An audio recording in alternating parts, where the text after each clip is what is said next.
Bismillahirrahmanirrahim. Bagaimana kabarnya anak-anak? Semuanya semoga kita selalu dalam keadaan sehat dan dalam keadaan bersyukur ya. Amin ya rabbal alamin.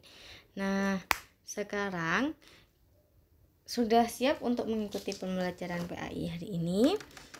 Disiapkan bukunya terlebih dahulu. Jika sudah, kita berdoa dulu ya sebelum kita memulai pembelajaran. Isti'dah dan doaan.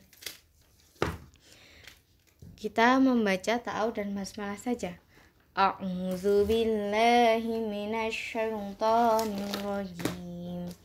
Bismillahirrahmanirrahim. Nah, anak-anak, ketemu lagi dengan Ustazah ya. Sekarang kita masuk ke pembelajaran 4. Apa sih isi dari pembelajaran 4? Isi dari pembelajaran 4 itu adalah bersih itu sehat ya. Bersih itu sehat sebagaimana firman Allah dalam surat Al-Baqarah ayat 222. Innallaha yuhibbut tawwabina wa yuhibbul mutatahhirin. Ada yang tahu artinya?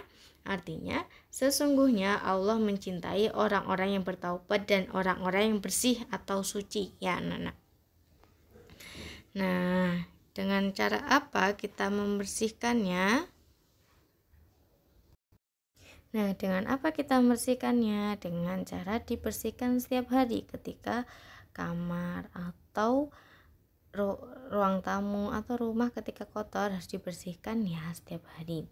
Nah, bisa dilihat di situ ya ada anak-anak yang kerjasama membersihkan ruang kelas ya anak-anak ya. Oke, kita lanjut saja. Mengenal air bersih dan sehat. Arti bersih dan sehat. Nah, apa sih bersih itu? Bersih artinya bebas dari kotoran. Nah, sedangkan suci bebas dari najis. Kotoran dan najis itu beda ya anak-anak ya. Najis adalah yang menjadikan terhalangnya seseorang untuk beribadah kepada Allah. Seperti apa Ustazah? Seperti terkena jilatan anjing, darah, kotoran, tinja, kotoran atau tinja, dan air seni atau urin. Najis pasti kotor. Jadi ketika kita maksudnya pakaian kita terkena salah satu itu tadi, salah satu yang najis tadi, maka sebaiknya kita ganti. Karena apa? Nanti suatu itu tidak sah. Kemudian kotor belum tentu najis. Misalnya terkena tanah, tinta, cat, dan ludah. Bersih atau suci dibagi menjadi dua, yaitu bersih dari hadas dan bersih dari najis. Nah, jadi bersih itu belum tentu suci, tapi suci itu tentu bersih ya anak-anak ya. Diperhatikan itu. Hadas ada dua, hadas besar dan hadas kecil.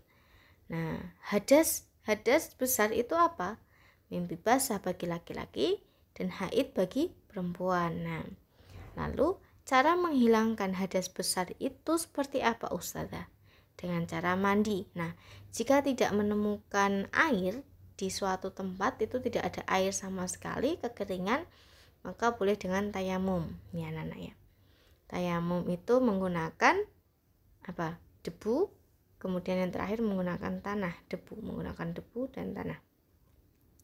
Hadas kecil, buang air. Hadas kecil itu seperti apa? Buang air seni, buang air besar, buang angin, kentut ya anak-anak ya. Jadi itu yang membatalkan wudhu. Lalu caranya biar kita bisa sholat gimana? Yaitu dengan wudhu saja ya. Dengan wudhu saja sudah cukup. Beda dengan hadas besar. Kalau hadas besar harus mandi besar ya. Mengenal hadas kecil dan hadas besar. Hadas kecil, buang air tadi yang sudah Ustazah jelaskan. Cara menghilangkannya, dicuci dengan air bersih lalu melakukan wudhu. Nah, cuci hadasnya tadi, andaikan di baju kita ada percikan darah, kita cuci sampai bersih. Kemudian kita berwudhu. Hadas besar, mimpi basah bagi laki-laki dan haid bagi perempuan. Caranya menghilangkan dengan mandi atau tayamum jika tidak ada air ya. catatan kalau mau tayamum itu dengan syarat tidak ada air sama sekali. Nah, jika kita sholat, badan, pakaian, dan tempat harus bersih dari kotoran dan najis. Cermati gambar, lihat.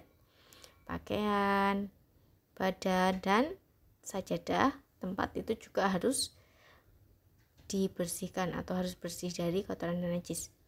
Bersih badan, pakaian, dan tempat tidak hanya ketika sholat, akan tetapi harus diartikan keseluruhan. Jadi tidak hanya ketika kita sholat saja kita membersihkan badan kita ya Nana ya. Di luar sholat pun badan kita harus bersih. Bersih pakaian artinya segala sesuatu yang dipakai seperti baju, celana, peci, tas, dan lain sebagainya. Bersih tempat seperti ruang tamu, ruang dapur, tempat tidur, dan lain sebagainya ya. Nah, inilah cara membersihkannya ya. Kalau gigi, sikat gigi ya. Oke anak-anak ya, paham ya cara membersihkannya. Sedangkan beda dengan membersihkan najis. Najis itu seperti darah, air seni, dan tinja atau kotoran harus menggunakan air mutlak. Misalnya air sumur, air yang suci mensucikan, air hujan. Caranya dengan apa Ustazah? Caranya dengan dikucurkan ke benda bernajis itu tadi. Disiram. Bukan najis yang datang ke air. Nah, kemudian cebok, membersihkan kotoran seperti tinja atau istinja adalah salah satu cara membersihkan najis yang sering kita lakukan. Cebok harus dilakukan setelah buang air kecil atau buang air besar. Jadi harus cebok ya ketika kita setelah membuang air kecil dan buang air besar. Cebok dapat menggunakan air, tisu, batu, ataupun benda kesat lainnya. Bila cebok menggunakan air, maka tangan kanan menyiram kubul atau dubur, sedangkan tangan kiri mengusapnya hingga bersih. Nah, ini sudah kita lakukan ya selama ini. Oke. Nanti tugas kalian kerjakan buku LKS. Ustazah mau menjelaskan, najis itu ada 3 ya anak-anak ya. Najis itu ada 3. Yang pertama mukhaffafah, kemudian mutawasithah, dan mughalladah. Mukhaffafah itu najis yang ringan, seperti air kencingnya bayi laki-laki yang tidak makan atau minum selain ASI, masih belum bisa makan. Cara mensucikannya adalah cukup menyiram najis itu dengan air suci atau air mutlak. Kemudian najis mutawasithah, najis sedang, kotoran manusia, air kencing, darah, dan kotoran. Cara mensucikannya dengan membasuh najis itu dengan air suci dan menggosokinya sampai hilang atau disikat. Najis mughalladah artinya najis berat, najis air liur anjing. Cara mensucikannya adalah membasuh najis itu dengan air suci 7 kali dan salah satu diantaranya campur dengan debu ya anak ya. Oke. Nah, nanti tugas kalian kerjakan buku LKS halaman 40 dan 41 bagian C dan D, tugas individu dan tugas kelompok. Selamat mengerjakan. Cukup sekian ya Ustazah. Mohon maaf apabila ada kesalahan. Kurang lebihnya wassalamualaikum warahmatullahi wabarakatuh. Sebelum kita tutup, doa kafaratul majlis dulu.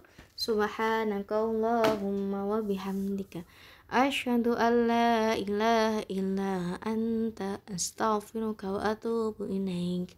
Wassalamualaikum warahmatullahi wabarakatuh.